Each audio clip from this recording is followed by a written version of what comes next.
Акыйкатчы тез аранын ичинде сот органдарынан жана юстиция министрлигинен пробациялык көзөмөлдү колдонуу маселесине көңүл бурууну талап кылууда. Мамлекеттик органдар коомду жана зомбулуктун курмандыктарын пробацияга алынган кылмышкерлерден коргоо үчүн бардык чараларды көрүүгө тийиш деп билдирет институт. Акыйкатчы оор кылмыштар үчүн соттолгон кылмышкерлерге пробациялык көзөмөлдү колдонууда кылдат изилдөөнү жана кайра текшерүүнү талап кылаарын белгиледи.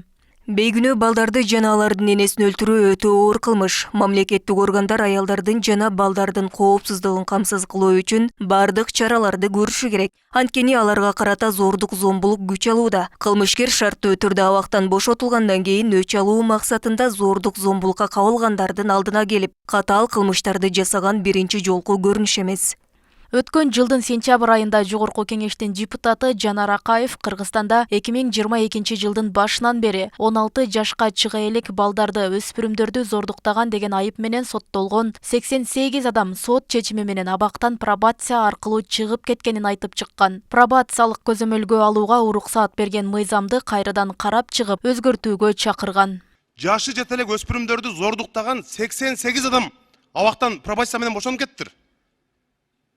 88 адам 2 жылга жетпеген убакыттын ичинде зордуктоо беренеси менен мына 5 статья менен бошогондордун саны 100дөн ашыптыр. Ал ошол пробация менен чыгып кеткенден кийин жана зордуктаган өспүрүм кызга кайра барып, кайра зордуктап, кайра боюнда болуптур. Мына соттор ушинтип пробация менен бошотуп жатат да. Мен кат жүзүндө тиешелүү комитетке өзүмдүн сунуштарымды бердим. 16 жашка толо элек бала менен сексуалдык мүнөздөгү аракеттер үчүн зордуктоого барган биздин жанагы кылмышкер мыкаачылар үчүн пробация иштебеш керек. Пробация тууралуу мыйзам Кыргызстанда 2017 жылы кабыл алынып, 2019 жылдан тарта иштей баштаган. Анда пробация кайсы бир оор эмес кылмыштарды жасаган, кылмышка аргасыздан барган, жаза мөөнөтү 5 жылга чейин чегерилген айыпталуучуларды эркинен ажыратпай туруп, социалдык көмөк алуусуна, жүрүм-турумун оңдоосуна, социалдашуусуна, коомго кайрадан кошулуп, мыйзамсыз иштерге барбоосуна шарт түзүүчү комплекстүү чаралар экени айтылган. Багытта кетип барып 2021 жылдагы жаңы кабыл алган кылмыш жаза кодексинде анан пробацияга дагы мындай кененирээк шарттар түзүп койду деген маани. Маселен 10 жылга чейинки оор кылмыштарды 10 жылга чейинки анын арасында кандай кылмыштар, маселен баягы үй бүлөлүк уруш талаштын ортосундагы анан баягы байкабастан кокустан болгон кылмыштарды 10 жылга чейинкилер болсо ДТП дегендер бар го.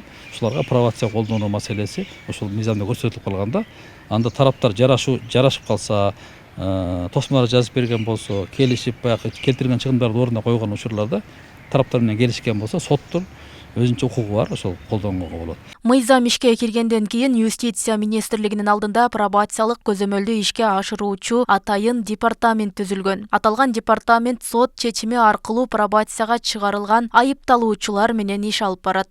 Мөөнөтү бар 6 жыл же 5 жылдан кийин колонна поселенияга чыкканга мүмкүнчүлүгү болот. Колонна поселениядан мөөнөтү келгенден кийин бизге пробацияга чыкса болот. Бизде пробацияда бүгүнкү күндө каттоодо туруп, көзөмөлдө туруп, ал өзүнүн үйүндө жашайт. Кадимки эле күнүндөгү жумушун аткарып, үй бүлөсү менен жашап, бизге айына 2 жолдон гана аттоого келип турат.